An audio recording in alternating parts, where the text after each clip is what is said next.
I know, but listen 3 years, they drove listen cars on the moon, played golf on the moon. But that's what I'm saying. And yet, for some reason, today, they can only send mannequins to orbit the moon? Well, listen, we're in agreement on this. That's all we're confirming. That's why I'm confused. But hold on, Jamie. Hold on, Jamie. So we're confirming, but no, but hold on, Jamie. Don't stop. But you guys are fighting against the things that I'm saying as a photographer, as a filmmaker, and like we're not fighting against anything. You're assuming it's sunlight. I said it could be 4 different lights. It also could be the reflector of the actual lunar lander. That thing is made of giant shiny metal that has also light reflecting in multiple ways. I don't know.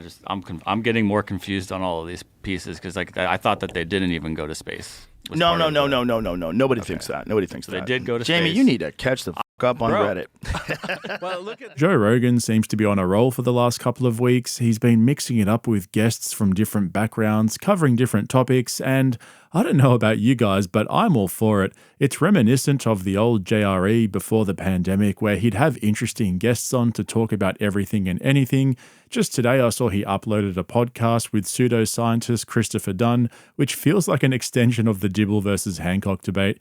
But today I'm covering his recent episode with moon landing conspiracy theorist Bart Sibrel, who, like Graham Hancock, has known Rogan for years. We first met, what was it, like at least 20 years ago, right? 22 years ago. Was it 22? Mm-hmm. Wow. So I had seen your movie, and I don't even remember how I got in touch with you, because this is before my podcast. I don't even... You emailed me. Essentially, you're known worldwide as the leading proponent of the moon hoax theory. You're the guy who's researched it the most. You're the guy who can auto-recall the most information. And you're the guy that the people that believe the moon landing was real hate the most. So similar to the Tucker Carlson episode recently, I left this episode of JRE feeling pretty disappointed. Even though I'm all for these kinds of conversations, Rogan's guests always seem to be light on actual evidence and rely on flaky strawman arguments to prove their points. Bart Sibrel isn't a scientist, he's more of a documentary filmmaker, pseudo-journalist whose whole career has basically relied on the moon landing hoax theory. He's kind of like a right-wing Michael Moore, and even though Joe didn't get an actual scientist on the podcast to debate Bart, I've got to give Rogan credit here. I think he did a really good job at pushing back on Bart's theories and representing the counter-argument. Well, I'm going to have to steel man some of the arguments against you. You know, obviously. It's like people would say, if I was steel manning their position, I would say, no, we're not trying to do it today. If we wanted to do it today, we could do it today. But if I was going to steel man it, what I would say is, if I'm training these guys to film things, the only thing that I could say, if I was going to steel man it, would be what I said. I'm just steel manning it. It doesn't necessarily mean that the whole thing was fake. Now, to steel man their position, like, it took so much money and so many resources that we don't have that would be better served going to other things. Okay, to steel man that, you would say, what was the chain of custody? Why would they do that if they really went to the moon? Okay, the steel man. I mean, I know this is annoying to people. Steel man means devil's advocate. Is that what you're saying? Yeah. I'm taking the other side's position. Why? Because it's interesting to see how it lines up. Now, can I do devil's advocate? What do you call it? Steel what? Steel man. Okay, the reason why it's doing that. So Joe Steelman Rogan actually knows quite a bit about all these theories of the moon landing hoax and various bits and pieces of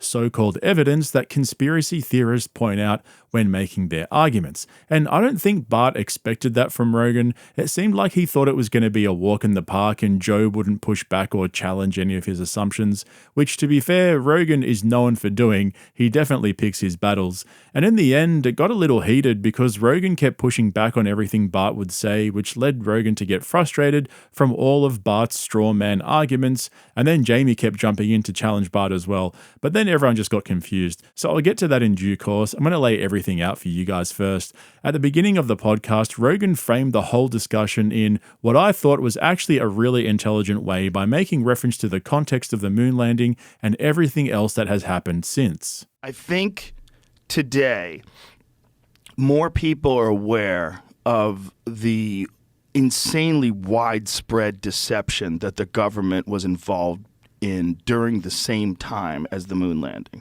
I think this is important. We have to look at things realistically if we're ever going to get an accurate picture of how the world works. And I think if we look at the time that we're talking about, The Nixon administration, we talk about the Gulf of Tonkin incident where they got us into Vietnam. Operation Northwoods during the same time period. Operation Northwoods was a plan that was signed by the Joint Chiefs of Staff where they were going to initiate false flags to try to get us into a war with Cuba. There's the Kennedy assassination itself, which they still won't release the files. There's the moon landing. The moon landing, and then there's Nixon, getting Nixon removed from the White House, which I didn't know was a giant government operation too. Yeah, like I was saying, I agree with most of what Rogan was saying there. When you look at the moon landing in the context of the Cold War and everything the US government is known to have done since then, it really does raise questions about the moon landing given how important it was politically and how willing the government was to bend the rules to sway public opinion. This one's the one that people hold on to the most because it's a source of national pride, and it is also like the accomplishments of NASA, the accomplishments of the scientific community, accomplishments of these people that are able to make things like the stealth bomber and all the wild shit that we know that is absolutely real, the space shuttle, SpaceX, all of the amazing engineers and scientists. What I want people to do is to say, what did they tell the truth about? If this is the one thing that you're willing to hang your hat on, you say, I know they lied about everything. They lied about everything. What did they tell the truth about? What did they They said, you know what? I know we're liars and we get people killed and we're, funneling money here and there. But what? We can't lie about the moon landing, guys. And everybody agreed. So then, after setting the stage, Bart got straight into it with his theories and evidence of a moon landing hoax, starting with a basic comparison of technology from the 60s versus the technology available to us now. So the number one proof that we have is simply deductive reasoning, because today, with 54-year better rocket designs and computer designs, the farthest that NASA can send a rocket with an astronaut into space is 1,000th the distance to the moon. That's why they're sending mannequins to orbit the moon that can't even land because they would die from the radiation. If you're wondering what he's talking about here, basically there are these radiation belts in the inner region of Earth's magnetic field, which were discovered in '58 by astrophysicist James Van Allen, which are now referred to as the Van Allen belts. He was the one that figured out that it was actually possible to get through these belts and land on the moon by flying through the weaker regions of radiation and get through unharmed. Otherwise, the radiation would be too strong for a human to survive. I'll pick this up later when Rogan challenges Bart, but for now, let's get back to his hoax argument. So what they're really claiming is, back in 1969, ahead of schedule on the first attempt, when all of NASA's computers had 1/1,000,000th the computing power of a cell phone, they sent astronauts 1,000 times farther into space than they can send today with 54-year better technology. Okay, so that's the surface level technological argument about why the moon landing was possible 50 years ago. If we haven't been back since the 70s, what makes you think we were ever there in the first place? Like he said, we have more computing power now in a smartphone than they did on the Apollo missions. But then there's the fake video and fake photograph arguments. This is where it really gets interesting because this is a direct argument that the government conspired to fake the moon landing by staging it all in a film studio with lights, cameras, and 3D models. So they're saying they're 130,000 miles away. So they're in deep space. So that proves it's the window. You see that? Right. That's so an now there's astronaut. people standing in front of we used to think that we're looking out into space at the Earth, but now we realize there's people standing in front of it. So there's other stuff going on. So something you're filming a room, and then that's whatever, really the window. Right. That's an it's arm a window. job. Okay. Do you think that is just a piece of the Earth in a circular window? Well, I mean, or do you think they put something over the window to represent the Earth? Another photographer believes it's like a transparency of. There's the circular Let's window. let this play out. Let this play out. So if people that's see the it, window. The point is, it's the window. Back it up a little They're bit. using Jamie. the window to create a 1-foot model of the Earth. I'll come back to this later on when Rogan pushes back and steelmans the counter-argument, but there have been a couple of things that have fueled this theory that I think are really interesting. I don't know if you've heard of the famous film director called Stanley Kubrick. He didn't make a whole bunch of films, but he's widely credited as being one of the best filmmakers of all time. He made movies like Spartacus, Dr. Strangelove, A Clockwork Orange, Full Metal Jacket, and Eyes Wide Shut, which was his last movie. But probably his most famous movie was 2001: A Space Odyssey, which was released just over a year before the Apollo 11 moon landing way back in 1968. Now, you might not realize it now, but Space Odyssey was groundbreaking cinema at the time, and it's widely considered to be one of the best movies ever. One of the reasons why was the striking realism and futurism of the spacecrafts, as well as the depictions of the planets and space travel in general.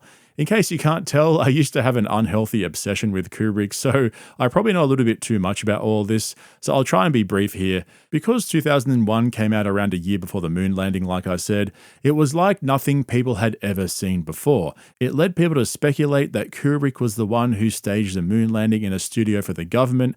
But not only that, when he was filming the movie, after he was finished with the actors, he spent another year filming the special effects in the studio, which sparked a lot of gossip about what he was actually doing in there. So that's where some of the speculation came from regarding his involvement in the moon landing hoax. But of course, it gets worse. After this theory got traction, people started looking for clues in his other movies. Now, if you've seen any of his films, you'll know how much he plays with visual motifs and themes, and one of them in particular was the number of the hotel room in The Shining, room 237. Some people believe that this number represented the average distance from Earth to the moon, being around 237,000 miles, which isn't exactly accurate, but it's close enough. He also retrofitted some of the photographic lenses that Zeiss had designed for NASA to be used on the Apollo 11 mission for his movie Barry Lyndon. Those particular lenses had groundbreaking low light capabilities, which Kubrick used to light scenes using only candlelight. So, I thought I'd just give you that background on where that conspiracy came from. You can see how it slowly developed out of the movie 2001 and ended up evolving into a valid theory to this day. There's so much more I didn't mention. For example, Kubrick's political views in movies like Dr. Strangelove and Full Metal Jacket. But for now, let's get back to Bart Sibrel's evidence of a hoax. Let's go over some other stuff. One thing I wanted to go over is the photographs and the shadows that are moving at different angles. You'll see on the left-hand side is sunlight. Try it yourself. Right. Go out in your front yard or your parking lot at work on a cloudless day. Two people, two telephone poles, two trees, they will always run parallel. They will never intersect. It's impossible for sunlight shadows to intersect. Over here on the right, the astronaut shadow is going at 12 o'clock, and a rock 5 feet away, the shadow is going at 9 o'clock. A 90-degree intersection proving that that was taken with an electrical light that's really close, and it's probably behind the astronaut, and if you go to the right of it, it's going to throw the angle off. That proves it in a court of law. Yeah, I don't know if that's a very strong legal argument, but you can see how the shadow coming off the rock doesn't seem to fit with the astronaut's shadow. Jamie offers several different explanations for it, which I'll show you in a moment. But just to finish off Bart's arguments and get to Rogan's steel manning, let's see what he had to add to the radiation argument. Let me add one thing about the radiation. So I called up NASA. I said, I'm a journalist. You sent up 2 Geiger counters on a civilian mission to specifically measure the radiation in the radiation belt, which they should have had 50 years ago anyway. Right. And then I said, can I please have those radiation readings? They said, it's a classified military secret. I said, temperature of the sun isn't a military secret. When you sent probes to Jupiter to find out how much helium is in Jupiter's atmosphere, the amount of helium isn't a military secret. So why would the amount of radiation surrounding the Earth and the radiation belt that most people don't know about, why would that amount of radiation be a secret? Because if they reveal it, it would prove that they couldn't go through it to the moon. Okay, so I want to make a couple of comments before I show you Rogan's pushback on all of these theories. Probably the biggest thing I noticed about Bart is that he does the exact same thing that guys like Tucker Carlson and Graham Hancock do, as well as most of the non-expert, highly opinionated guests that Rogan has on the podcast. They'll use a legitimate observation that raises a question and then declare that it's irrefutable proof of a conspiracy theory or alternative theory, contrarian theory, whatever you want to call it. Now, I'll give you my personal opinion on the moon landing hoax at the end, but this is what started to annoy and frustrate Rogan during this debate. Bart would make a valid observation and then follow it up straight away with, therefore the whole moon landing was a complete hoax. So what they're really claiming is they had 1,000 times better technology in 1969 than they do today. Not necessarily. Well, but that is because you can't have better technology in the past and in the future. Right, That's impossible. But they haven't done a moon landing program today. So it would Computing take power of your less phone. time. It would take less time to return to the moon. If they but did. it's taking more But time they're instead not of less doing, time. right, but they're not doing it, right? Like during the Because Apollo. they can't do it. Okay, that's what you're saying. Yeah. And I'm with you. But the Apollo program doesn't exist today. The Apollo program was a massive program to try to beat Russia to get the first person on the moon. And it was a concerted effort by how many scientists? How many people were involved? How many employees? Well, a couple 100,000. Okay. That's a lot of people to organize and to focus on one very specific goal. That's not happening today. So to say that we can't do it today, it's like people would say, if I was steel manning their position, I would say, no, we're not trying to do it today. If we wanted to do it today, we could do it today. Well, actually, they are 400,000, it says. Here's the argument against that it would be fake. Everyone would know, and everyone would tell, and it would get out. So there's a couple of things going on there, and like I said at the beginning of this video, in my opinion, Rogan did a pretty decent job of pushing back on Bart's talking points. On the one hand, we haven't been back to the moon since the 70s, but on the other hand, we're living in a very different political climate now, and we don't necessarily have a reason to relaunch the Apollo missions. But the idea that it would be too difficult to coordinate a conspiracy is something that really resonates with me. You've probably heard people say this about the 9/11 attacks, how it would have been far too hard to coordinate several agencies and thousands of people into staging it as a false flag attack to invade the Middle East and remove Saddam Hussein, etc. However, the difference here that Bart actually pointed out is that almost all of those 400,000 staff and personnel were off-site. So, it would have only required a dozen or so conspirators, including Stanley Kubrick, the film crew, the astronauts, and a few suits, to coordinate this hoax, not to mention smartphone and social media didn't exist, so it would have been easy to get away with it back then compared to now. I still think it's a stretch to assume that all of those engineers and scientists working on the project didn't notice that it wasn't possible. I mean, they were the brains behind everything, right? Anyway, after Bart got into the whole shadows argument, Rogan pulled him up yet again for jumping to false conclusions based on flaky, almost circumstantial evidence. Like I said, shadows intersecting at 90 degrees, which you can't duplicate in sunlight, which means it's electrical light, which means they didn't go to the moon. All this proof. The footage we uncovered. Let me stop you there. That doesn't mean they didn't go to the moon. That means that photograph is fake. Okay. Well, Right. why would the pictures be fake if they really went? But well, in any you case, you could make the argument that the radiation damaged the cameras and they weren't able to get real photographs, and so they made a conscious decision to use fake photographs. I think they had a lot more hubris back then. They faked a lot of photographs back then. It was pretty common. Or publicity firms that worked for NASA had a limited amount of photos to work with, and they decided to manipulate some so that they could have photos that they didn't have of an actual event which really took place. So this is where I think there's some common ground between people who believe the moon landing was a hoax and people who are unsure but are still very skeptical of government. You don't have to stretch your imagination to believe that the US government chose to fill in the gaps by staging some video and photography in a studio, instead of just being transparent with the public and telling everyone that they lost a whole bunch of footage due to radiation damage or simply just human error. It's like that old saying, sometimes the cover-up is worse than the crime. So I personally have no issue believing that the government was capable and willing of making that decision, instead of being open and honest about what really happened. Here's what I would say if I was trying to counter what you're saying. All right, the Earth at 130,000 miles out is halfway to the moon. The moon is 1/4 the size of Earth. The moon, on a full moon, is fairly bright. I mean, you could walk around outside in the dark. Imagine that 4 times greater and twice as close. So the Earth, which has blue reflective light because of the oceans, and it's glorious. It glows in the sky. You would imagine that if you were filming Earth from 130,000 miles out, you would have to blacken the insides of the walls, and you probably couldn't get the camera any closer to that window. I mean, it probably doesn't even fit any closer than that with all the instrumentation. If you were filming it specifically to try to get an image of the Earth and what it looked like at 130,000 miles out, would it even look that small? I don't think it would.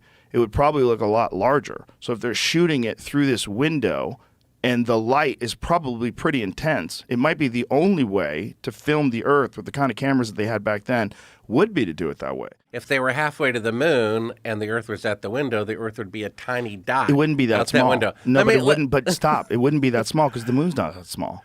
You got to think about how big the moon is. The moon is a big ass thing, right? So let me ask you this, Joe. Do you think the moon landings are real or not? I'm not saying that. What Okay, I'm but saying wait to a minute. you, I just want to know what you because think. What do you think? I'm going to go at this. I'm just going to try to ask the most logical questions to refute what you're saying without giving an opinion. I'll give you an opinion eventually. So clearly, Rogan sits on the fence with this one, which I tend to agree with if I'm being honest.